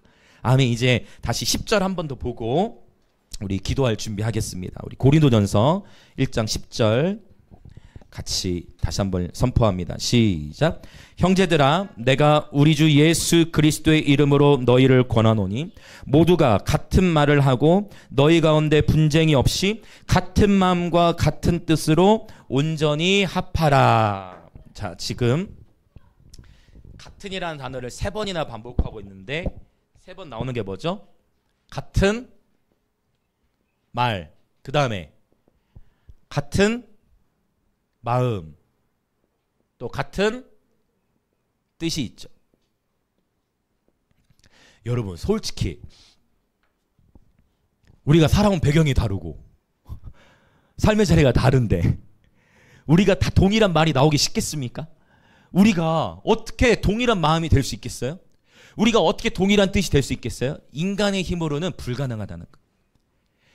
제가 인간적으로 노력한다고 될 수 있는 것도 아니고, 여러분 우리가 인간적으로 할 수 있는 게 아니에요. 근데 이게 가능한 딱 한 가지가 있으니 그게 뭐냐면 그리스도의 십자가를 주장하는 거예요.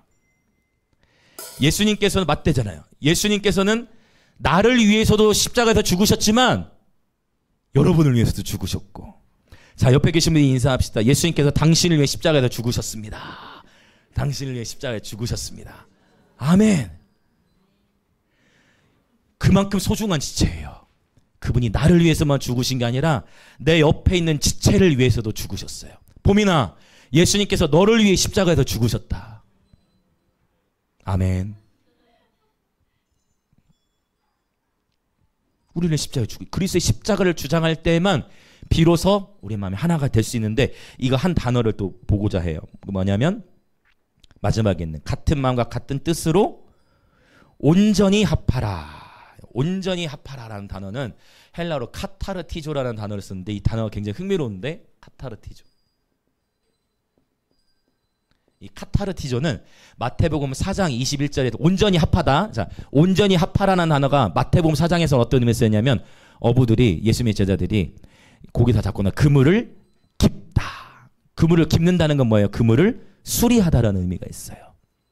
그물을 깁다, 그물을 수리하다. 그리고 이 단어가 에베소서 4장에서도 쓰이는데 에베소 4장에서도 너희가 성도를 온전케 하려 함이라 할 때 그 온전하다는 단어인데 이 단어가 사실은 의사들이 쓰던 용어였어요. 의학 용어, 특별히 외과에서 많이 쓰던 의학 전문 용어 중에 하나였어요. 그럼 이 단어는 어떤 의미가 있느냐? 한번 따라해 봅시다. 뼈를 맞추다. 뼈를 맞추다. 그러면 같은 말, 같은 마음, 같은 뜻으로 함께 온전히 합해야 되는데 어떻게 합해진다고요? 뼈를 맞춰야 돼. 뼈를 맞추는데 예전에 제가 저희 아내가 한참 허리 아파가지고 막 못 일어나고 했던 시간들이 있다 했잖아. 한 1년간. 그것도 과거의 시간들이 있는데 그래서 저기 마산에 가보면은 통증의학과 아주 좋은 곳이 있어요. 거기에 가보면은 김성섭 통증의학과로 거기 가면 그 약물 치료도 하는데 그분이 후후후후 막 찬양하시면서 뼈를 막 맞춰요. 근데 병원에 가가지고 대기실에 있는데 개인 의원이에요. 의원인데 좀 소문이 나 있다 해요. 네, 통증의학과 중에서 우리나라 뭐 5대 안에 못 든다 그런 얘기 하더라고요. 그래가지고 그 대기실에 있는데 대기실에 있으면 이제 진료받으러 한 명씩 사람 들어갔다 나오잖아요. 그 사람이 들어가요. 그러면 어떤 소리 들리냐? 하고. 그리고 어떤 분은요, 죄송합니다, 욕을 해요. 아이 하면서 들려. 그게 대기실에서도 얼마나 크게 비명을 지르면 대기실에도 들려. 아이 하면서 의사님이 욕하는 게 들려. 그래서 막 비명. 저는 한 번도 거기서 진료를 받지 않았습니다. 저는 절대 진료를 받을 수가 없어요. 무섭기 때문에. 제가 무서워하는 게 몇 가지 있어요. 귀신은 안 무서워하는데 놀이기구를 무서워하고 유지사님도 손 드셨네. 놀이기구를 무서워하고 네, 병원이 좀 무섭습니다. 그래가지고 되게 하는데 근데 놀라운 건 뭐냐면 한 번 여기 이제 제가 비유하는 의미를 캐치하시면 돼요. 아파요. 충격적으로 아프지. 막 화나지. 화가 나. 막 욕한다니까 대기실 있으면. 순간 너무 아프니까. 왜? 뭐 하니까? 뼈를 맞추니까. 막 꾸두둑. 제가 한 번 안에 하는 것도 막 저러다 목 부러지는 거 아니야? 막 그럴 때도 있고. 맞춰. 막 교정해. 그런 거 있죠. 교정. 뼈를 맞춰. 이 카타르티죠. 이건 뼈를 맞추던데 이 본문에서 쓰이는 거예요. 지금. 공동체가 어떻게 하나가 되어질 수 있을까? 여러분 당연해요. 몸이라는 건 아까 분쟁이라는 단어 안에 어떤 의미가 있다 했어요? 찢겨짐이라는 단어가 있다 했죠. 여러분이 영광의 임재의 교회에 이제 오셨다면 여러분 접붙여지는 데 있어서 접붙이면 몸이 하나가 되어지는 가운데에 당연히 여러 팽팽한 긴장이 있을 수도 있고 맞춰지는 과정이 필요해요. 공동체 안에서 같은 말, 같은 마음, 같은 뜻 그리스도의 십자가를 주장하는 여정 속에는 반드시 그리스도의 십자가라는 뼈를 맞추는 과정이 필요합니다. 할렐루야. 오늘 다시 한번 요한복음에서도 맨날 얘기했지만 또 십자가에서 시작하는 겁니다. 이제 고린도에서 시작됐으니까 또 할렐루야. 십자가에서 시작하는 거야. 뼈를 맞추는 거예요. 근데 아프다 안 아프다? 으악! 때로는 대기실에는 욕도 나온다. 욕도 쑥소리도 들린다. 이해되십니까? 십자가의 그런 아픔, 그러나 그러한 여정을 통해서 하나님께서 그리스도의 몸의 교회 공동체를 하나 되게 하시는 것입니다. 오직 예수 그리스도의 십자가만이 우리를 하나 되게 하실 수 있습니다. 아멘. 자, 이제 함께 같이 기도하겠습니다. 같이 기도하겠습니다. 신약성경에 십자가라는 단어는 정확히 27번이 나오는데 그 중에 바울이 십자가라는 단어를 10번을 사용해요. 근데 바울이 십자가라는 단어를 사용하는 그 모든 장면마다 거의 대부분의 장면마다 갈등 상황에서 십자가를 계속 언급해요. 의미가 있어요. 가정 안에서의 갈등, 또 교회 안에서의 갈등, 일터 안에서의 갈등, 오늘 총이도 귀한 간증을 나눠준 건데 여러 다양한 영역들, 관계 안에서의 영역, 그 모든 영역 가운데에 저와 여러분이 그 관계 가운데 세워야 할 것은 예수 그리스도의 십자가입니다. 예수님이라면 어떻게 하셨을까? 예수님은 어떠한 길을 가셨나? 예수님이 하신 말씀, 예수님의 마음, 예수님의 뜻으로만 우리는 하나 되어질 수 있는 것입니다. 할렐루야. 이 시간 같이 기도하기 원하는데요. 하나님, 우리 가정 가운데에 예수 그리스도의 십자가를 세웁니다. 십자가에서 다시 시작합니다. 하나님, 바울도 탁월하고 아볼로도 탁월하고 게바도 탁월하지만 우리가 어떠한 사람을 추구하고 사람의 신학을 따라가는 것이 아니라 오직 기록된 하나님의 말씀만을 따라가는 예배자들 되게 하여 주옵소서. 말씀의 홍수라고 얘기하는 이 시대 가운데에 영적 분별력을 잃어버리기 너무나 이 다급한 시대, 심지어 이미 분별력을 놓쳐서 미혹돼 버리면, 가스라이팅이라고 표현하는 그 미혹이 돼버리면 잘못된과 오류가 발견되더라도 그 잘못된 오류를 정당화하고 증명하기 위한 그러한 모드로 더 전환이 될 수 있는 것처럼 하나님, 정말 우리 오늘 영광 임재교회 모든 지체들의 심령을 지켜 보호하여 주시옵소서. 다시금 예수 그리스도의 십자가에서 시작합니다. 하나님, 진정으로 우리의 삶에서 주님 오실 길을 예비하는 예배자들 되게 하여 주시옵소서. 우리를 위해 죽으신 분은 오직 예수 그리스도이시며 우리 영광의 임재 교회 모든 지체들은 우리가 속한 가정과 학교와 학원 그리고 모든 사람들과의 관계 가운데 예수 그리스도의 십자가를 세웁니다. 예수님의 모든 것이 우리의 모든 것이 되게 하시고 예수님의 삶의 방식이 우리의 삶의 방식이 되게 하시며 예수님의 성품과 성령님의 능력이 곧 우리의 성품과 태도가 되게 하여 주시옵소서. 우리의 삶 속에 오직 예수 그리스도만 나타나시옵소서. 그래서 사람의 교훈이 아닌 오직 하나님의 말씀만을 따라가는 예배자들 되게 하여 주시옵소서. 그렇게 주여 외치며 기도합시다. 주여! 오 아버지, 예수 그리스도의 십자가에서 다시 태어납니다. 오 주님, 우리가 예수 그리스도의 십자가만을 온전히 의지합니다. 성령님, 오늘 고린도전서 1장의 말씀을 통해 하나님, 그 고린도 교회 성도들이 본인들이 처음부터 의도했던 것이 아니라 결국 하나님,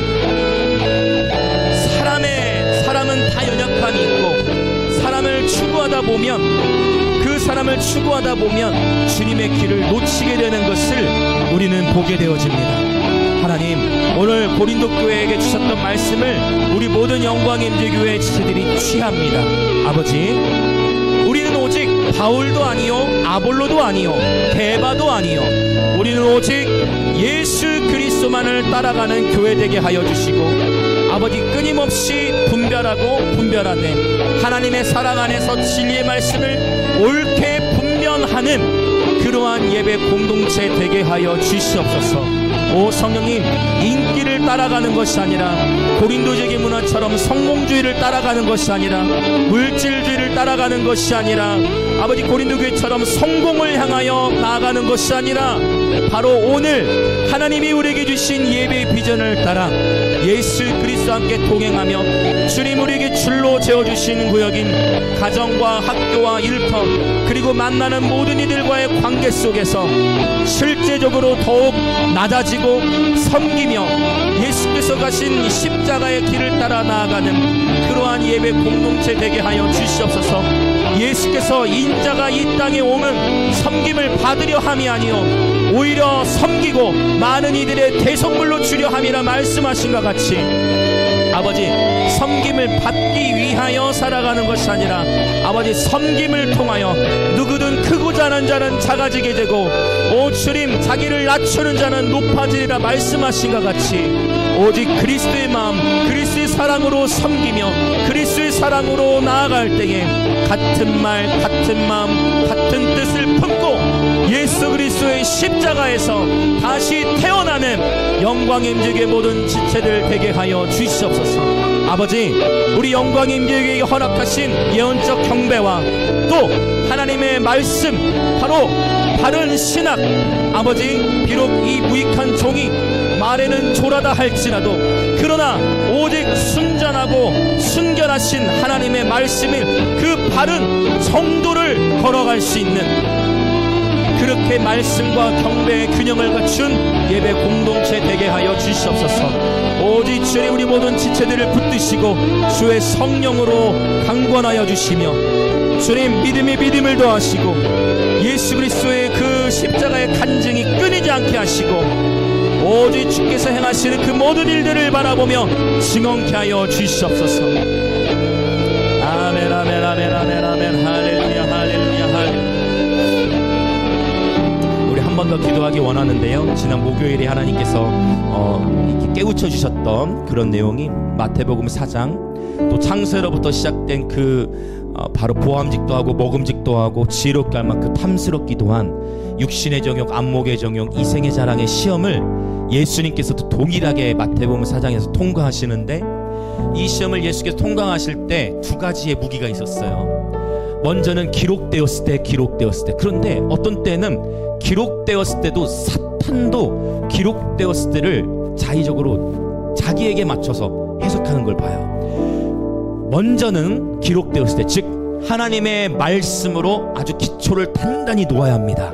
아멘.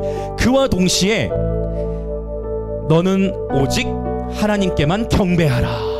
할렐루야. 사탄에게 주님은 아주 직격탄을 날리신, 그래서 말씀과 경배가 함께 가는 것입니다. 우리 영광임재 교회는 말씀과 경배가 함께 갈 것입니다. 아멘. 그래서 이 시간 함께 다시 기도합시다. 주님, 이 시간 나의 삶을 하나님께 드립니다. 또 우리 지체들을 하나님 지켜 보호하여 주시옵소서. 수많은 미혹과 이단 사상들이 판을 치는 이때에 진정 말씀의 사람이 되게 하시고 경배의 사람이 되게 하셔서, 어쩌면 이 가운데 저는 그렇게 기도하고 싶습니다. 하나님, 브리스길라와 아굴라의 이 집사님들을 통하여 아볼로에게 하나님의 도를 풀어 가르치게 하시고, 브리스길라와 아굴라를 통해 이 아볼로가 세워지고 하나님의 나라가 더 충만하게 임하였던 것처럼, 그렇게 성령의 충만한 모든 그리스도의 남종과 여종들로 우리 모든 지체들을 인도하여 주시옵소서. 그렇게 성령의 권능으로 띠띠워 주시고 말씀과 경배의 사람이 되게 하여 주옵소서. 그렇게 주여 한 번 더 외치며 기도합시다. 주여. 아버지, 정직하게 기도합니다. 우리는 누구나 선줄로 생각할 때 넘어지는 것을 알고 있습니다. 아버지, 우리는 오늘도 그래서 깨어있는 것은, 오늘도 깨어있기를 원하는 것은, 아버지 예수님께서도 이 시험을 통과하셔야만 했던 육신의 정욕과 안목의 정욕과 이생의 사랑에 대하여 주님, 이 시간 오직 주님의 말씀만이 우리 인생의, 주의 말씀은 내 발의 등이요 내 길의 빛이 되심을 고백합니다. 주의 법을 사랑하는 자에게는 큰 평안이 있으니 저희에게 장애물이 없으리로다. 하나님은 영이시니 예배하는 자가 영과 진리로 예배할지니라. 하나님, 우리 영광인 되게 모든 지체들 말씀의 사람, 경배의 사람으로 일어나게 하여 주시옵소서. 늘 성령으로 충만케 하시고 말씀과 경배의 사람으로 서서 십자가의 길을 기쁨으로 통과하는 가운데에 주님, 광야에서 주의 오실 길을 예비하는 예배자들의 군대로 일어나게 하여 주옵소서. 성장을 추구하는 것이 아니라, 성공을 추구하는 것이 아니라 예수님을 추구하는 교회 되게 하소서. 성공을 추구하는 것이 아니라, 다른 어떤 은혜를 구하는 것이 아니라 예수님을 구하는 교회 되게 하소서. 아멘. 이미 우리 안에 부흥을 주시니 감사합니다. 십자가의 길이 곧 부흥의 길이요, 십자가의 길이 곧 참된 성숙의 길이니, 오늘 또 십자가에서 고린도전서를 시작하시는 주, 우리 인생의 모든 갈등의 상황 속에서 십자가를 선포합니다. 바울이 십자가를 언급했던 곳들마다 다 갈등의 상황. 오 주님, 우리 인생의 모든 여정 가운데에 갈등의 상황이 놓일 때마다 예수 그리스도의 십자가를 바라보게 하소서. 우리 인생의 갈등의 상황이 놓일 때마다 예수 그리스도가 가신 십자가의 길을 기쁨으로 달려나가게 하여 주옵소서. 아멘 아멘 아멘 아멘 아멘 아멘. 할렐루야.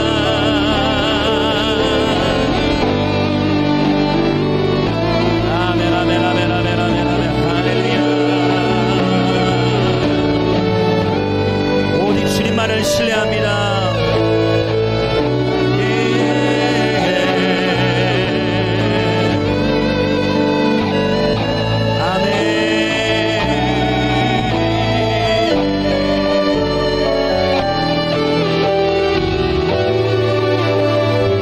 기도하실 분은 기도하셔도 좋고요. 우리 1절 한 번만 더 고백하고 싶습니다.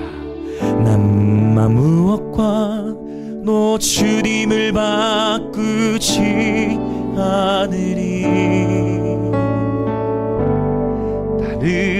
정말 다른 어떤 은혜를 구하지 않고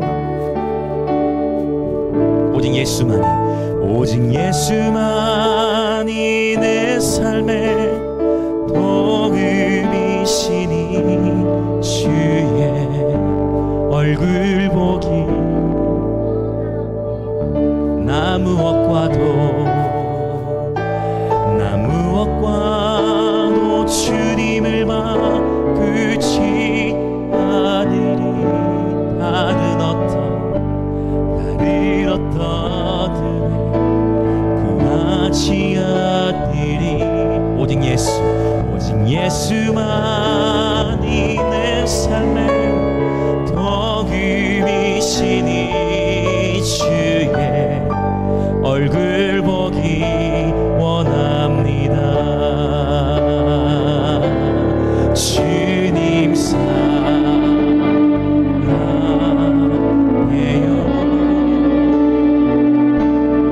온 마음과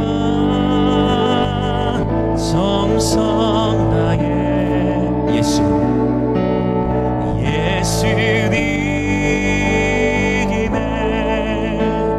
정결 신부들이 부릅니다.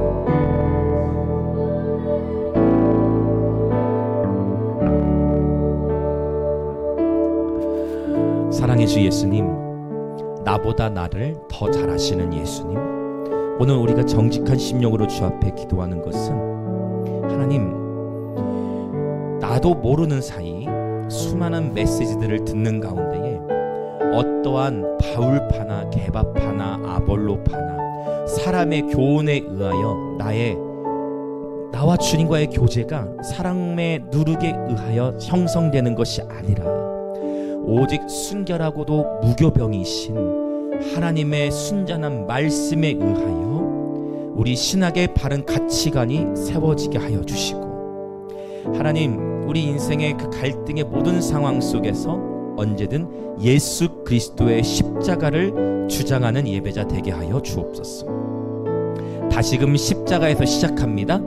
우리는 사람을 따르는 예배자가 아니요 오직 어린 양 대신 예수 그리스도만을 따르는 예배자 되게 하소서.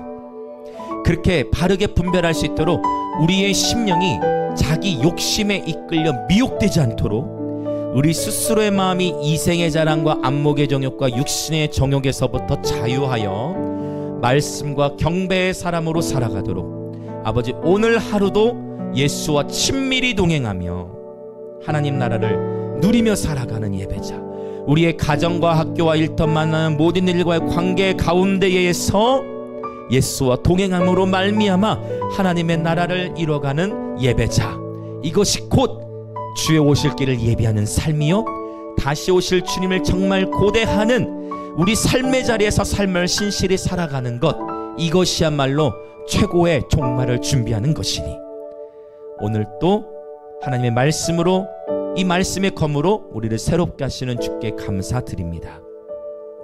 주 앞에 예물을 드립니다. 이 예물을 드린 모든 예배자들, 모든 지체들 가운데 하늘의 신령한 복과 땅의 기름진 복으로 축복하시되, 주의 몸된 교회는 대한민국과 인도, 북한, 감비아를 넘어 열방을 더욱 넘치도록 섬길 수 있도록 재정의 기름을 부어 주옵소서. 지금은 우리 주 예수 그리스도의 은혜와 하나님 아버지의 놀라우신 사랑과 성령 하나님의 감화 감동 교통하심이 오늘 뼈가 맞추어지는 과정처럼 아버지 아픔이 있지만 십자가의 길을 간다는 것이 아버지 맞춰지는 과정이 필요하지만 바로 이 십자가의 여정을 가기로 결단하며 같은 말, 같은 마음, 같은 뜻으로 온전히 합하여져서 오직 그리스도의 십자가를 주장하며 부활 소망을 가지고 살아가는 그런 증인된 삶을 살아가기로 결단하는 우리 영광임재교회 모든 성도들과 오늘 이 예배에 참여하는 그리스도의 몸의 모든 지체들 가운데에 지금으로부터 영원토록 함께 있을지어다.